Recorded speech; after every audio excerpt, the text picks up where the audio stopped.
The ballerina and John Wick takes place in a universe where just about everyone seems to be a highly trained assassin and killer, and John Wick himself killed hundreds of them as he went on his quest for vengeance. And now Eve Macaro is out there doing the same thing. Now, some of them they're able to take down in an instant with one well-aimed headshot, but other fighters required a bit more effort and skill. It's these guys that I want to focus in on today. Out of everyone who's been in these movies, well, who's been the most skilled fighter? Who's been the most dangerous assassin? What are they? That's what we're going to find out. Now, there's really only one rule that I need to address here. We're only including named characters on this list, and they have to have been in a fight. So, like, we're not including Winston or the Marquis because they never threw a punch. And we're not going to include every single unnamed assassin that has been killed because we'd be here for hours. And honestly, how are you going to rank this random guy and this random guy who all get taken out with instant headshots and try and tell me who's more skilled? Alright, with that out of the way, let's get started. I honestly didn't expect the first John Wick to end with a boss fight in the rain, simply because I always assumed that John would absolutely destroy Vigo in a fight. And honestly, I bet Vigo assumed that too. He's seen up close and personal just how skilled Wick is. But he still decided to go out swinging. And you know what? Vigo did better than I thought. But I mean, when I say that, I really just mean that he didn't die instantly. And when he pulled out the secret surprise knife, he was able to actually hurt John. But that was just because John let him. And then John instantly broke his arm and then killed him with his own knife. Ernest was a Serbian assassin and the first of many to come after John Wick when the $14 million bounty was placed on his head. And he's really just a perfect example of why you never bring a knife to a book fight. Ernest is massive. He's actually played by basketball player Boban Marjanovic, so we know he's standing at 7'4".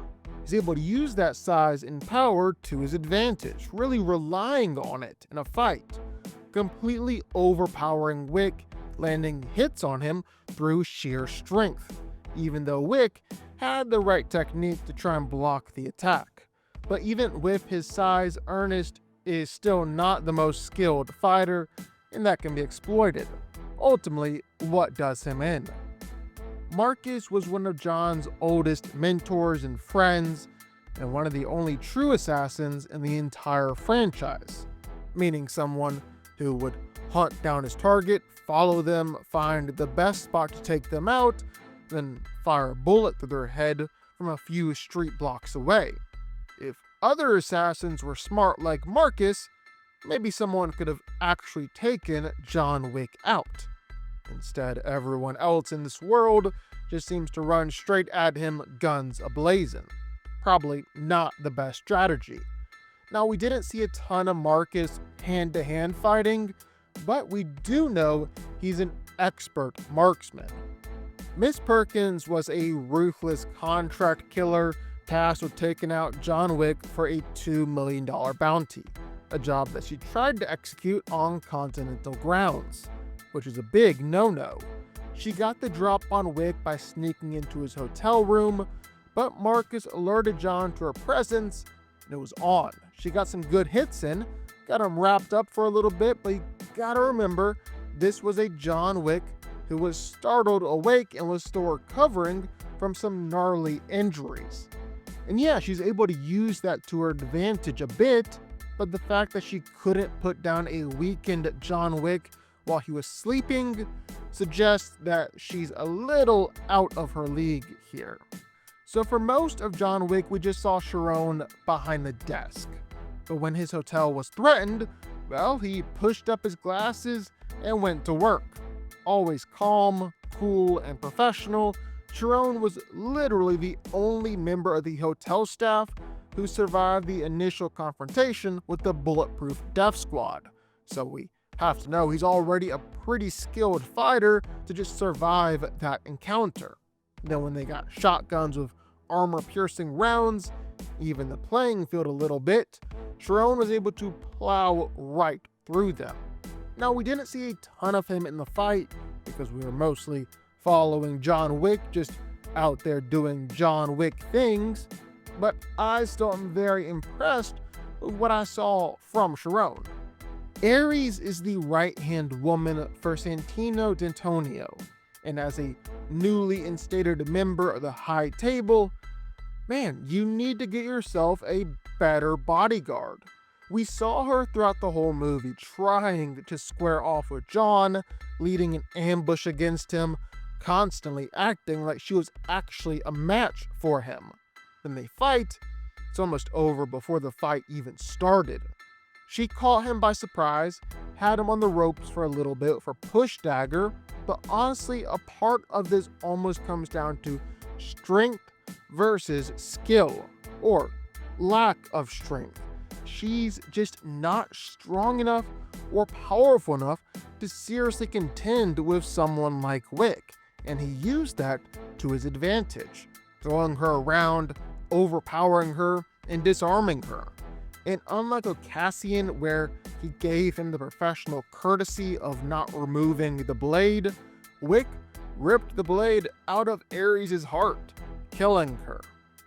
Now, let me tell you, this is one person who I was seriously surprised by when it came to a fight.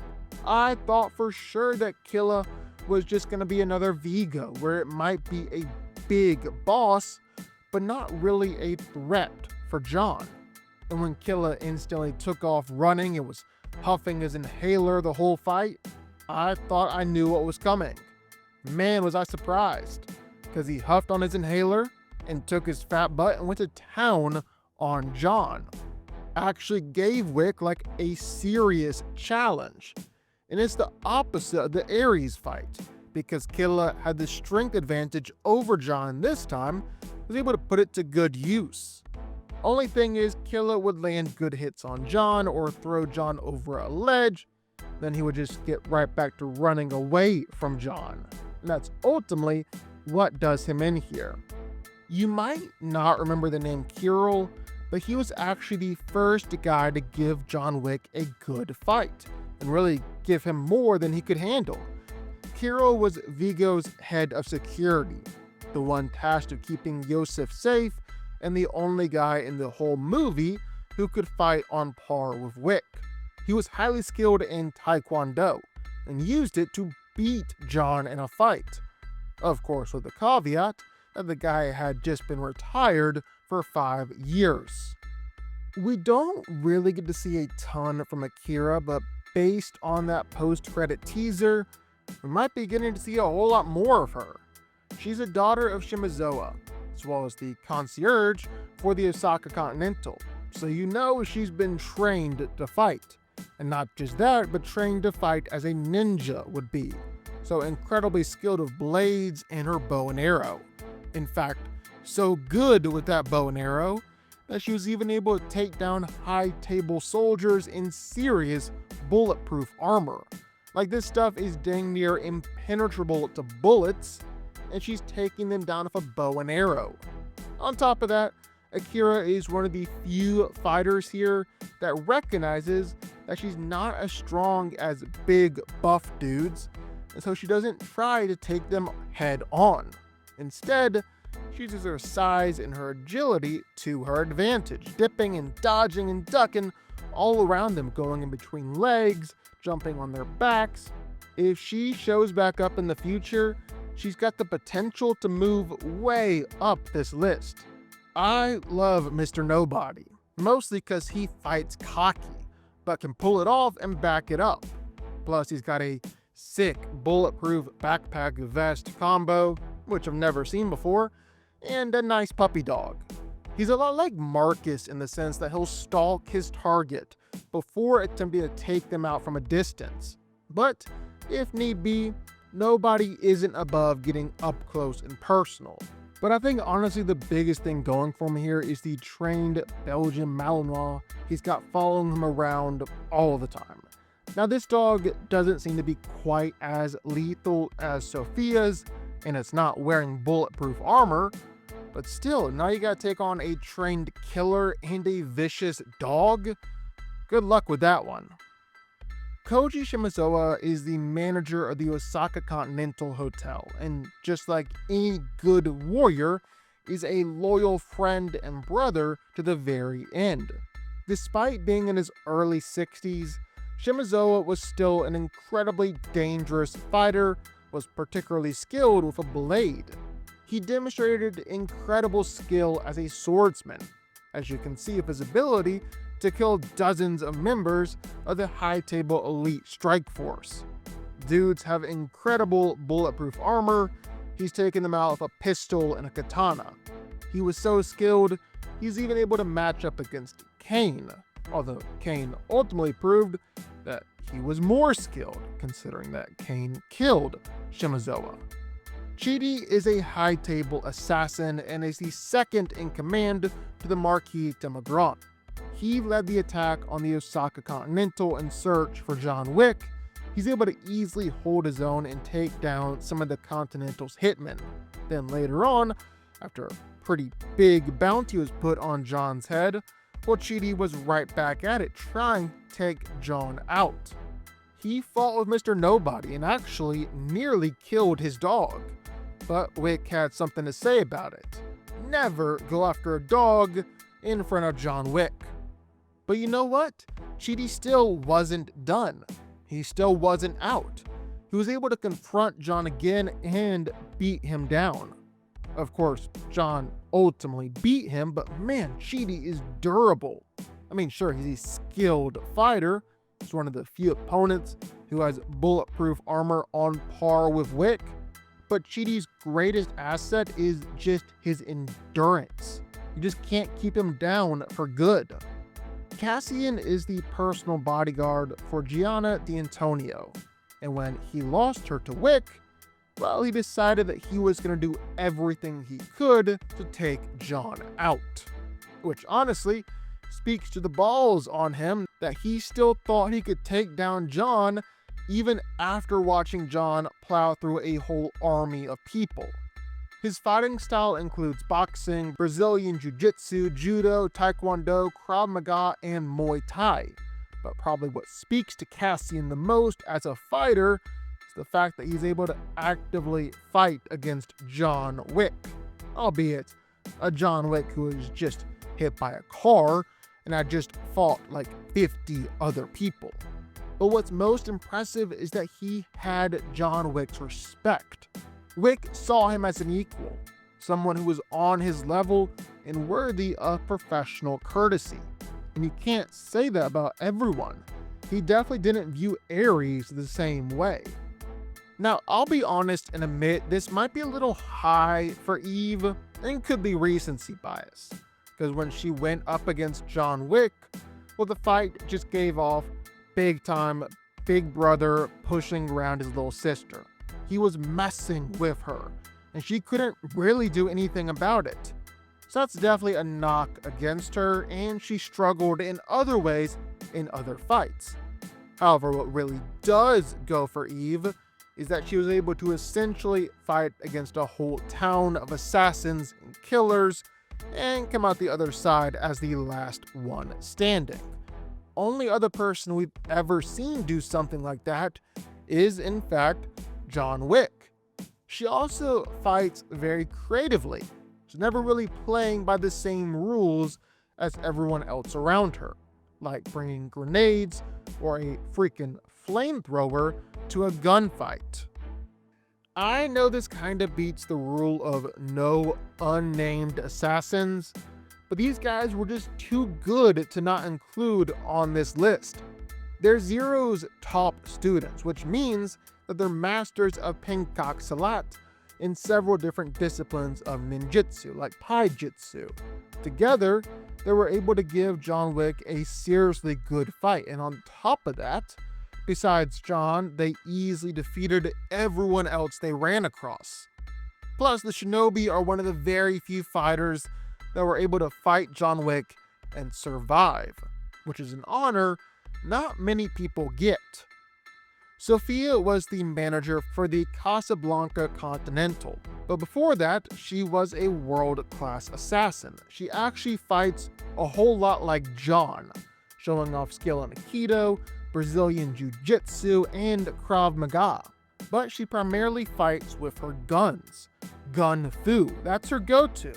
And she'll even just simply throw a gun at you if she runs out of ammo.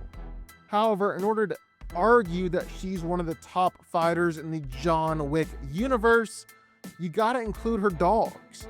She's got 2 Belgian Malinois that wear bulletproof vests, and she's got complete control over them.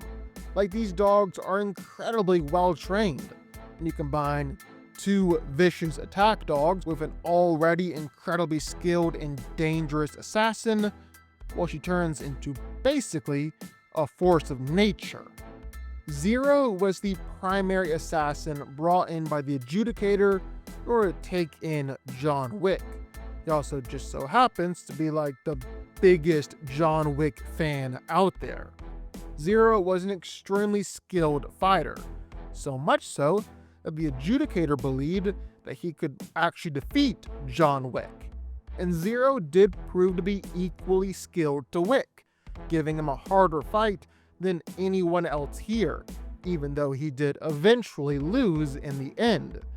His fighting style consisted of one-hop kondo, wushu, muay thai, kapiro, pencak silat, and multiple different disciplines of ninjutsu, primarily kenjutsu. He's also an excellent swordsman, always making quick and purposeful slashes in order to kill his victim, although he wasn't quite skilled enough to take down Wick. Kane might be blind, but that doesn't stop him from still being one of the most skilled fighters in the John Wick universe. He's actually a whole lot like John himself, had managed to escape this underground world of assassins and killing, but was forced to enter back in order to protect his family. He's one of the most dangerous men on Earth, utilizing a fighting style that incorporates Wing Chun, Kung Fu, and Taekwondo, along with several other styles. He's a master swordsman, as evidenced with his fights with Shimizuwa. It even looks like he was able to deflect some of John's bullets in their brief fight. He's also a surprisingly good shot, especially for a blind man.